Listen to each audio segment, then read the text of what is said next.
Right, okay, busy day ahead. I'm travelling to Wales today. It's actually a family holiday, but I've been told I'm allowed to take my camera with me. So I'm going to take this opportunity to shoot a few landscapes. I've got a few places in mind that I want to visit. I'm staying quite close to a place called Tintern Abbey, which is a derelict abbey. We're going to do an Easter egg hunt there as well. There might be a few videos. Oh, wait. And I've also got Sparky on loan again, so I'm going to be taking some drone shots. Obviously all above board, only where I can fly it. I'll be flying it at sunrise anyway, so hopefully nobody's there to pester me. So the other places I'm going to go to, Tintern Abbey. I'm also going to go to the Clevedon Pier. It looks frigging sweet. I love piers. It's not in Wales, by the way, but it's just close enough for me to justify going to go and photograph another pier. Long exposure, black and white. Psyched. I haven't done any research on those locations whatsoever. There's not going to be any signal when I get there. Winging it. I'm a bit limited on how much stuff I can take with me, but I'm allowed one camera bag, travel tripod, and I'll be taking my DJI Osmo with me, and I'll show you what I think is the perfect Osmo setup. Right, see you when I get there.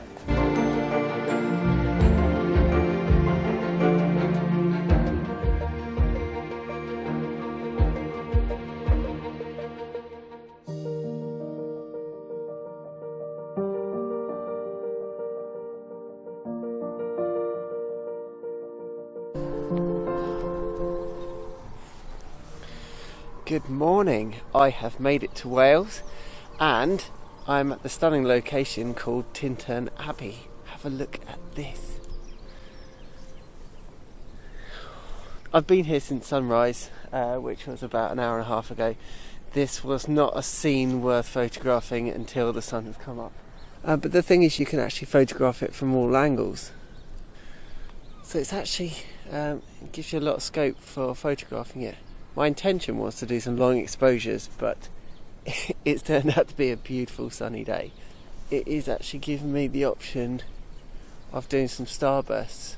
So what I've gone for in terms of composition, I've got the sun just peeking through here like this. And what I'll do is I'll pop up that photograph now. But yeah, what a great start to this holiday in Wales.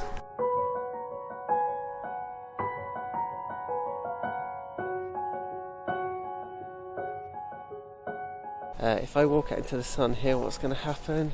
I'm melting! So Tintern Abbey is a really accessible location. The road is literally just there. My car is parked just over there, and you can walk all the way around the grounds. You have to pay to get into the grounds, and it's surrounded by a medium-sized wall that you could probably jump over, but what's the point? I mean, you're looking to photograph the actual abbey.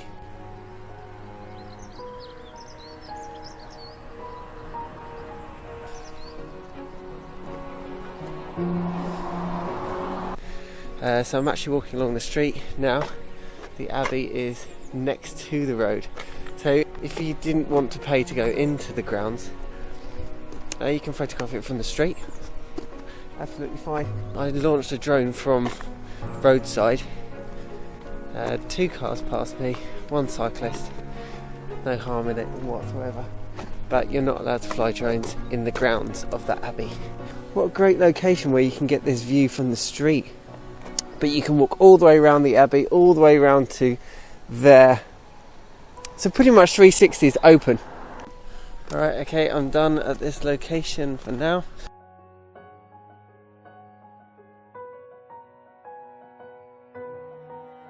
Feel small. Calm down. Look at the feet I've got.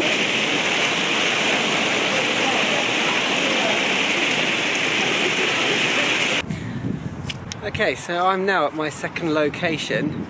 I've crossed the bridge from Wales over to England. Sorry about the audio if this is really bad. I'm having to travel light, and now I'm heading to Clevedon Pier, which you can see is just behind me. This is definitely not the right time of day to be photographing this, but this is a family holiday after all, so I've got to balance things. Parking seems to be a bit of a nightmare in town, so we had a pub lunch and we've parked up in the pub car park, and it's just a 5-minute walk to the pier from there. We've got some mixed weather here. Behind the pier is lovely blue skies with clouds.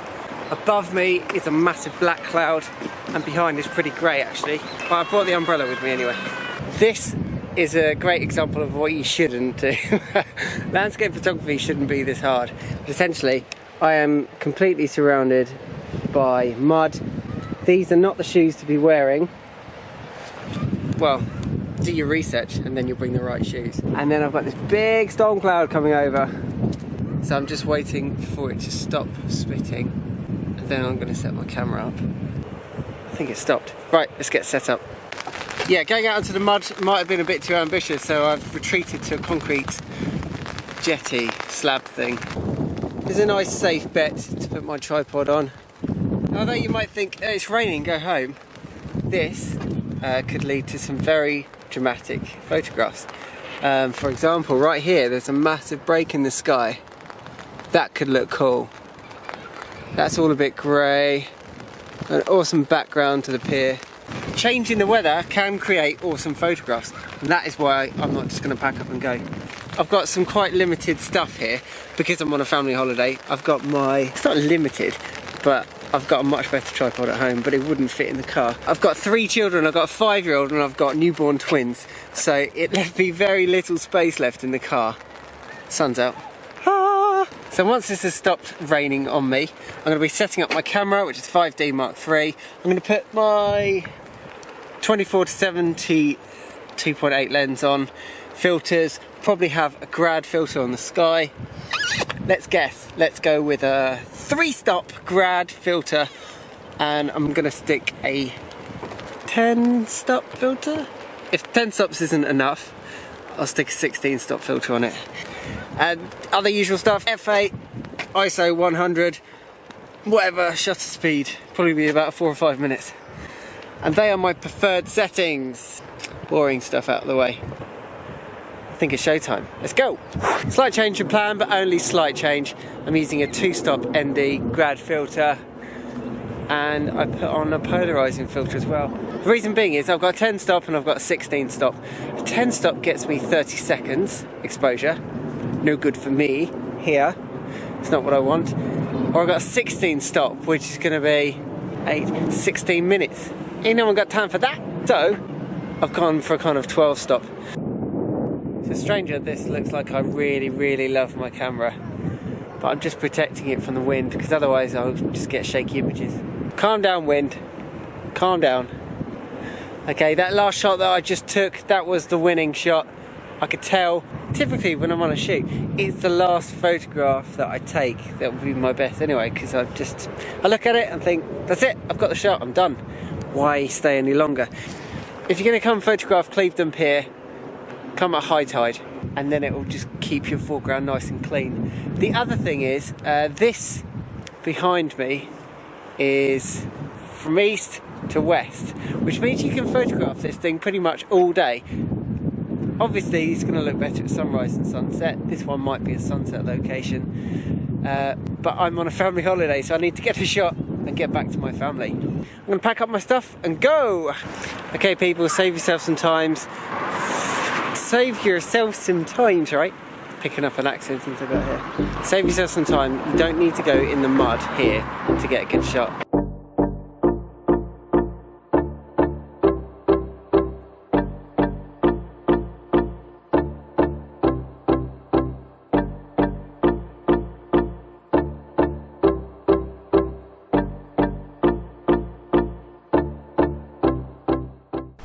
I am now at my final location.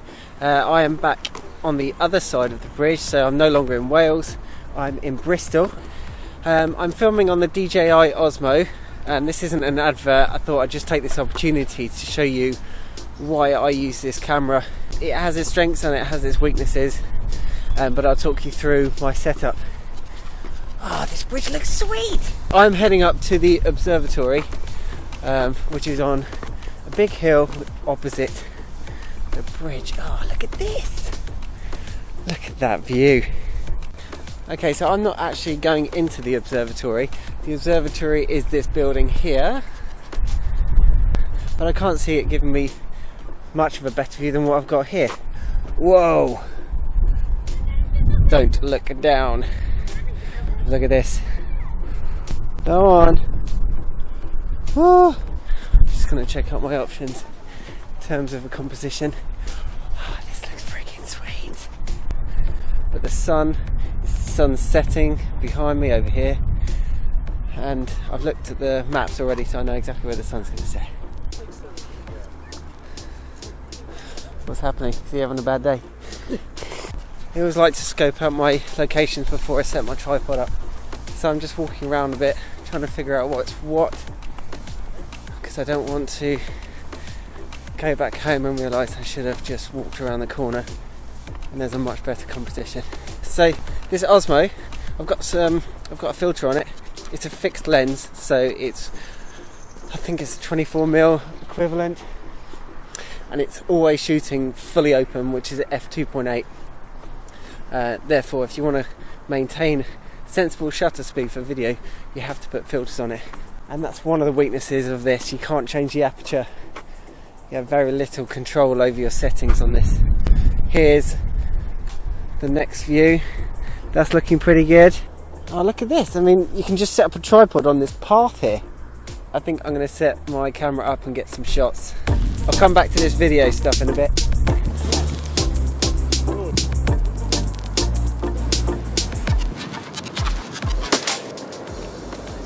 This is the composition that I swapped to in the end. I'm going with a 1 minute exposure. There's no point in going any more than that because the clouds are already quite misty. All I wanted to do is remove the traffic and the people from the scene, and the water will be moving a little bit. It's low tide, but anyway, so if you are going to come and photograph the Clifton suspension bridge, head up towards the observatory, which is just there. So I wanted to talk about the it's difficult to say. Wanted to talk about the DJI Osmo a little bit and tell you why I like to use it. I've had it for almost 2 years now, and I've tried out lots of different setups, but I think I've finally found the settings and the kit and the setup that I'm happy with. So I'm going to run you through that now. I film in 4K. I don't even have a 4K TV or monitor to see, but I can see at regular HD. The 4K footage on this is it is sharper, so I shoot in 4K and then downscale it. I'm going to have to switch to my Canon 80D now so that I can actually show you my setup with the Osmo. Look at this setup. Good.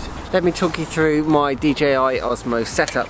So this is the kit as I have it on the go. First of all, it's optional to actually use the screen. The Osmo works without the screen. It connects to this screen via Wi-Fi, so you could just take this off. You could use an iPad, you could use anything that's Wi-Fi, but they do provide you with this handy side attachment to let you actually see what you're filming. Secondly, microphone. It has a built-in microphone here, but it's right next to the gimbal, so it's terrible audio. Absolutely terrible. There's another option. I'll overlay this video with the micro. It's something that DJI produced. It's a small microphone that sticks out here. Unfortunately, if you're filming yourself, the microphone's facing that way, so it's absolutely useless.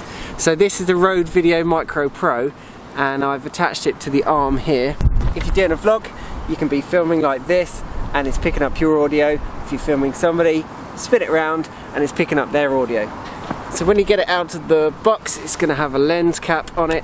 Take that off, and this is all in its locked position. You have to unlock it, unlock it, unlock it. Now it's free to move. This is not a very quick setup, so this isn't the sort of camera for somebody who wants to capture a moment like, oh, something's happening, because it takes 30 seconds to set up, because you have to connect the Wi-Fi from the Osmo to the phone, and it all has to stabilise and everything. So I'd say set up for the first time, it takes about 60 seconds. Once you've already got that Wi-Fi connection, it's about 30 seconds. It's not quick. Okay, now that is on, so you can see if I shuffle things about and if I flip that round, picture of my daughter, that will show you, there you go, so that is the scene. So you see exactly what the camera sees on there. If you buy the Osmo, you're going to get this handle. I also keep the strap on it just in case, worst case scenario. Now this is an awkward shape. Just say you're out, you're making a vlog, alright, okay. Just as now, the sun is coming out, so I'm going to have to put this gear down. This is an absolutely useless shape to put down anywhere, which is why I would recommend buying a stand. I can put it down now. It is actually very fragile. It's not the sort of thing you want to take out in the rain and just chuck in a bag. So because this isn't the sort of camera you just pick up and go, it requires quite a lot of assembly. So what I'll do is I'll overlay a video now, which is, it shows the carry case that the Osmo comes with, assuming that you're not actually going to have any accessories with it really. This arm that holds the phone, that can be that folds back on itself, and that goes in the small guitar looking carry case. However, if you want proper audio, you need this as well. That does not fit in the carry case. So what you'd end up is taking several cases with you. So I've actually created my own. It's a bit DIY. This is my DJI Osmo box. I take this with me like this. So I'll have my camera bag. I might have another camera on me. And I literally just carry this around like this. Because I believe the harder something is to set up. Am I a bit bright in this? Because I think the harder something is to set up, the more likely you are to just say, oh, sod it, I won't use that, I'll take the other camera or something like that. So I believe that the more set up you leave this, the more likely you are to use it, which is what I do. The Osmo is back in the box now. This is how I transport it. I will literally just chuck this in the boot of my car. When I get to my location, that's when I'll actually put it together. So I'll show you what this looks like. Take the lid off. These are my filters. These are a recent purchase, which is why they don't have a delicate cutout in the phone. And then that's just there to keep things in place. Now, I've got as much of it assembled as possible. The mic is still attached, the phone is there, spare battery, and that's the stand. If I were to take that out, hand strap on, put this on, slide the microphone on, spare iPhone that's been dropped down the toilet. The audio no longer works, but the screen works. So now this has a purpose. It was a clean toilet. Final component. So there you go. That is ready to go.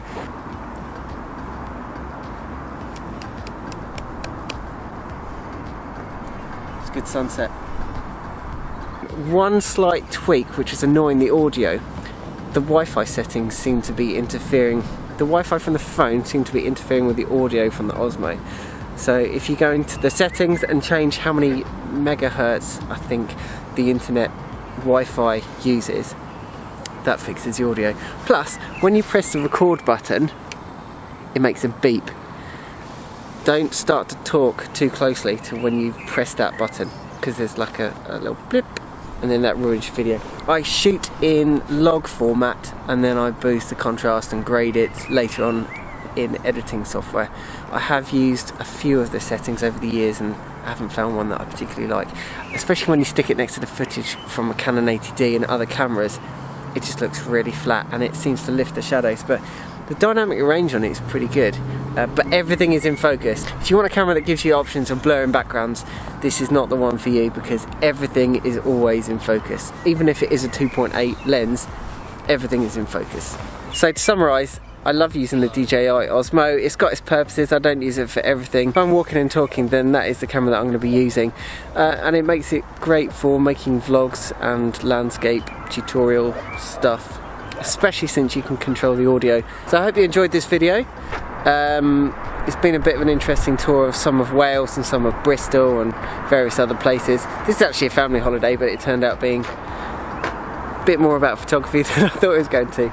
Okay, I've had enough of talking to myself now. People are starting to look at me, so I'll see you in the next video.